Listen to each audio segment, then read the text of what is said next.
자, 반갑습니다. 플레임 김시장입니다. 예, 플레임이 이제 업데이트가 됐어요. 2025.2.2라고 나왔는데 아마도 이것이 이제 25 버전에서 마지막이 될 거고, 이제 4월달에서 미국에서 NAB가 열리면은 그때 아마 이제 26 버전이 나올 거라고 아마 예상하고 있습니다. 마지막 버전답게 좀 이렇게 좀 쓸만한 것들이 좀 생겼는데요. 같이 한번 알아보겠습니다. 예, 이번 업데이트는 이제 세 가지 좀 볼만한 게 있는데, 이제 첫 번째는 백그라운드 리액터라는 게 이제 새로 들어왔어요. 이게 뭐냐면은 우리가 일단 작업을 하고 렌더 버튼을 누르면 이제 렌더가 이제 돌아가는데, 이게 렌더가 굉장히 오래 걸릴 경우가 있어요. 뭐 3-40분 넘게, 뭐 길게는 뭐 거의 1시간 넘게. 요럴 경우에 렌더는 백그라운드에서 돌아가게 하고 우리는 계속 작업을 할 수 있게 만드는 이제 기능입니다. 이제 요거는 이제 따로 살펴보지는 않을 거예요. 이게 이제 되려면은 일단 이제 그 정도 이제 좀 헤비한 작업을 많이 하셔야 되는데, 요거는 넘어가고 나중에 요청이 있으면 요건 다시 알아보겠습니다. 이제 두 번째 좀 그럴싸한 게 이제 몰핑 기능이 새로 들어왔어요. 이게 몰핑이 이제 타임라인에서도 가능하고 배치에서도 가능하고 뭐 이제 이렇게 되는데, 몰핑 이제 예전에 이제 한참 유행했을 때 있었던 그렇게 뭐 어떤 뭐 고양이가 갑자기 이제 사자로 변한다든가 뭐 이제 이런 거는 아니고, 예, 지금 요렇게 이제 모델이 있는 그림이 있는데, 처음부터 이제 한번 보시면은 고개를 옆으로 돌리고 눈 깜빡거리면서 한참 좀 표정을 짓고 있다가 다시 고개를 돌립니다. 네, 요렇게요. 그런데 이 종종 편집점에서 예를 들어서 고개를 이렇게 돌리고 눈 깜빡거리고 바로 다시 이제 고개를 돌렸으면 좋겠다, 이제 이런 경우가 있겠죠. 그래서 이제 중간을 이제 잘라 놓습니다. 중간을 이제 잘라서 놓으면은, 예, 이렇게 당연히 튀죠. 요런 경우에 이거 중간을 한번 스무스하게 이제 만들 수 없을까 해가지고, 요 가까이 가셔가지고, 예, 편집점 왔죠. 네, 클릭하신 다음에 이제 요 트랜지션 요 버튼에 보시면은 요 오른쪽에 이제 몰프 기능이 새로 들어왔어요. 예, 클릭해 보겠습니다. 이게 4K라서 이제 이게 시간이 좀 걸리네요.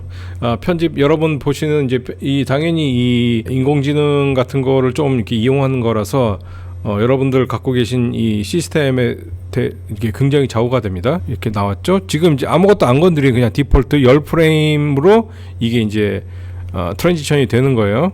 자, 한번 그냥 아무것도 안 건드리고 그냥 렌더를 한번 걸어 보겠습니다. 여기 렌더.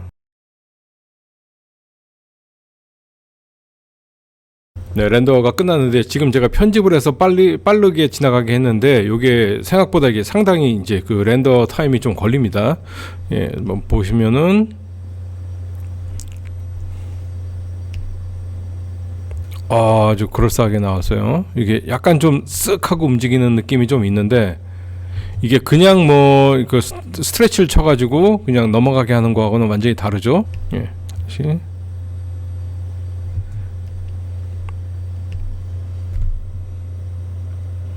네, 쓱 해서 약간 좀 카메라 이게 약간 좀 액션이 좀 앞으로 갑자기 들어오는 경우가 있긴 한데, 요게 뭐 제가 보기엔 상당히 그럴싸합니다. 여기서 눈을 뜨는 게 여기니까, 그러면 여기서 한번 다른 요 아까 설명을 안 드렸는데, 요거 인터폴레이션에서 머신러닝 기능이 있고 모션 벡터 기능이 있어요. 모션 벡터로 하면은 약간 좀 아마 이제 그 처리하는 방식이 달라질 겁니다. 그래서 요거 일단 한번 놔둬 보고요. 여기에서 얘를 한 20장 정도로 올려놓고 모션 벡터로 한번 렌더를 걸어 볼게요. 어떻게 느낌이 다른지. 20장으로 하니까 확실히 좀 이렇게 부드럽네요, 아까보다는. 아무튼 눈을 뜨고 쓱 약간 좀 카메라가 좀 커지는 그런 느낌이 있기는 한데, 굉장히 부드럽게 나옵니다. 이 정도 오면은 아주 쓸만할 거라고 이제 개인적으로 생각을 합니다. 이런 식으로 이제 타임라인 상에서 이렇게 만들 수 있고, 배치에서도 만들 수가 있습니다. 예, 배치에서는 다른 거를 한번 내볼게요. 다른 그림을. 예, 이렇게 모델이 손을 딱 들고 뭔가 그 초능력을 사용하는 것 같은 그런 느낌이죠. 네. 여기서도 중간에 이 액션을 이제 걷어내고 요 마지막으로 한번 가보는 그런 거를 한번 해볼게요. 여기 당연히 A, B가 있어야 되기 때문에 두 개를 만들어 놓고 딱 팔을 들고 나서 한 여기에서부터 1015 프레임이네요. 그럼 여기서 다음 거는 저는 여기 자, 요 두 개에서 몰프를 가져와 보겠습니다. 그래서 A에서 B로 가는 제가 아까 1015에서 한 15개 해볼까요? 1030 그럼 이렇게 요 그 트랜지션 되는 구간이 이렇게 보이게 됩니다. 머신러닝에서 머신러닝 타입으로 이제 됐죠. 이거는 이제 프리뷰를 하려면 렌더를 걸을 수밖에 없겠죠. 이렇게 하면은 이게 이제 아무래도 이제 실시간으로 이렇게 보기가 힘들기 때문에 아마 배치에서 만일에 이걸 하시게 되면은 VFX로 일단 한번 걸어가지고 갖고 들어오시는 게 나으실 겁니다. 예, 한번 걸어보겠습니다. 렌더. 예, 딱 그 지점 되면 이제 멈추죠. 예, 렌더 끝났습니다. 플레이를 해보면 살짝 떨리는 그 구간이 있긴 한데 얼굴 같은 경우는 굉장히 자연스럽게 잘 나오네요. 이게 아무래도 이제 그 쉐입 자체가 좀 크고 그러면은 어느 정도 되는데 이제 손가락 같은 경우는 아직은 이렇게 깨끗하게는 나오지를 않습니다. 요 그 팔 밑에 여기에도 약간 좀 우는 게 보이긴 하는데 또 얼굴이 저 정도 나오면은 네. 저 정도 나오면 괜찮을 것 같네요. 만일에 근데 여기 이 손에다가 무슨 뭐 빛이 나오는 구슬 같은 게 들어간다, 뭐 아니면 뭐 이렇게 번개 같은 파장이 들어간다 그러면 오히려 이런 효과, 이 손 지금 이 떨리는 이 효과가 좀 효과가 더 좋을 수도 있을 것 같아요. 지금 얼굴 같은 경우에는 상당히 괜찮습니다. 예, 요렇게 이제 요 몰핑 기능이 이제 새로 들어갔고요. 그 다음에 들어가는 게 이건 여러분들 작업하시는 파이프라인에 따라서 뭐 별것도 아닐 수도 있고 굉장히 좀 도움이 될 수도 있습니다만 이제 그 다빈치 리졸브에서 만드는 컬러를 그대로 이제 컬러 셋업을 그대로 갖고 올 수가 있게 됐어요. 일단 한번 보여드리겠습니다. 이게 이제 약간 좀 제한되는 것들도 있고 제대로 안 될 수도 있는데 일단 저는 테스트를 해본 결과 굉장히 아주 만족스러웠어요. 일단 한번 해보겠습니다. 예, 다빈치를 열어놨고요. 제가 이제 미리 뭐 간단하게 그냥 샷 몇 개 그냥 붙여가지고 이제 편집을 좀 해놨는데 플레임을 쓰시더라도 다빈치를 조금만 쓰실 줄 알면은 도움이 굉장히 많이 됩니다. 일단 제가 그냥 샷을 몇 개를 툭툭 붙여가지고 편집을 해놨습니다. before 이제 after로 이제 만져놨고 이거 같은 경우에는 이제 저 소의 저 무늬를 이제 색을 좀 다른 색으로 완전히 이제 돌려봤는데 이제 우리가 작업을 하려면은 이거를 갖다가 이제 렌더를 걸어가지고 플레임에서 이제 갖고 들어와야 되는데 그게 아니고 지금 여기서 이제 그 우리 배치에서처럼 이렇게 노드가 있잖아요.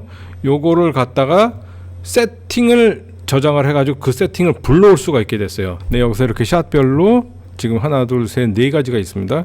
샷별로 이제 컬러 데이터를 저장을 할 거예요. 그래서 보시면 스틸이라 그래가지고 그랩 스틸, 요 스틸을 갖다 놓으면 지금 요 샷에 대한 이제 그 셋업 데이터가 이제 그러니까 플레임으로 말하면 이제 배치 데이터가 일로 들어가는 거예요. 저장을 해서 두 번째 가셔가지고 두 번째 샷에 또 저장을 하고 지금 저는 이제 키로 저장을 하기 때문에 예, 이렇게 네 가지가 이제 저장이 됐습니다. 그럼 이제 선택하셔가지고 오른쪽에 가서 익스포트로 가면은 이제 어디다 저장을 할까 해서 요 밑에 가시면은 이 그림이 아니라 여기 맨 밑에 DRX 파일이라고 요게 있어요. 이제 DRX 다빈치 리졸브 익스체인지 파일입니다. 이러면 셋업 파일이 이제 들어가게 되는 거예요. 여기서 익스포트 누르시면은 이제 그 셋업 되는 게 이제 들어갑니다. 자, 플레임으로 다시 돌아왔습니다. 아까 그 편집본 거를 갖고 와 볼게요. 네, 그 아까 편집한 거를 제가 이제 그 AAF랑 XML을 이제 저장을 해놨습니다. XML로 컨펌을 해보겠습니다. 이제 들어왔죠? 네, 이렇게 4개가 이제 들어왔습니다. 타임라인으로 가보면 오디오는 지금 필요가 없으니까 뭐 버리고요. 자, 이렇게 들어왔는데 이제 여기서 이펙트 탭으로 가셔가지고 이제 오픈 FX를 열어주겠습니다. 여기서 이제 열면은 FX에서 로드 플러그인, 제가 이제 블랙매직 디자인, 아까 그 다빈치 그게 이거죠. 다빈치 리졸브 렌더러라고 플러그인 이제 새로 들어왔어요.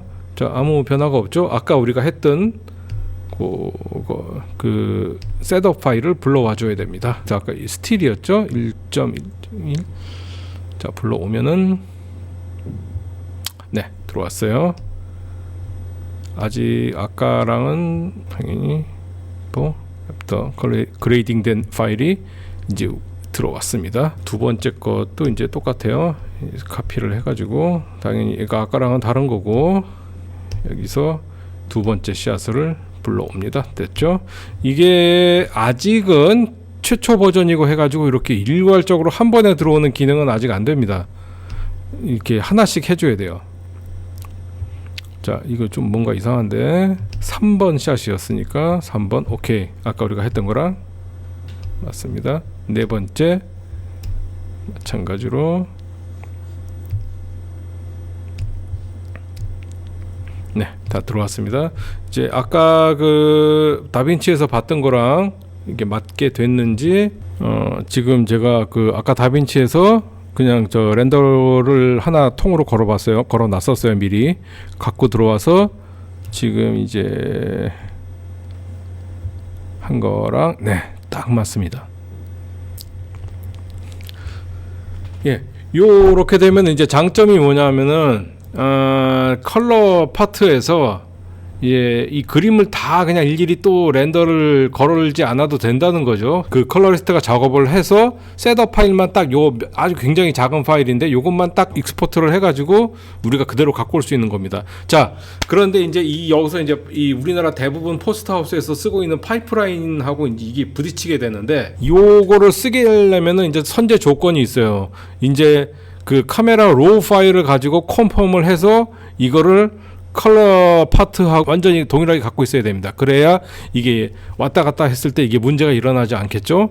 그런 다음에 이제 또 하나가 지금 제가 갖고 있는 이 플레임에 이 다빈치가 설치가 돼 있어야 됩니다.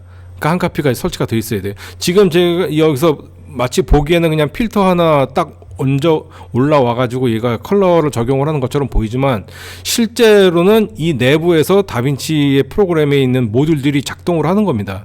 그걸 이 OFX에서 갖고 와 가지고 이제 요 컬러를 다시 이제 만들어내는 거죠. 그러니까 이 파이프라인이 기존처럼 그냥 완전히 다 컬러 그레이딩 렌더링 다 된 파일을 갖고 와서 작업을 하는 이런 경우에는 이게 뭐 별 필요가 없을 것이고, 아니면은 이제 로우 파일을 갖고 작업을 해놓고 나중에 컬러를 적용을 시키는 파이프라인을 갖고 있으면은 굉장히 쓸모가 많을 것 같아요. 조금 더 써보고 실제적으로 얼마나 이 플레임 아티스트에게 도움이 되는지는 좀 더 써보고 말씀을 다시 드리도록 하겠습니다. 이렇게 25 버전 최신 업데이트 버전 한번 이제 같이 알아봤고요. 다음에 더 좋은 콘텐츠로 찾아뵙겠습니다. 예, 감사합니다.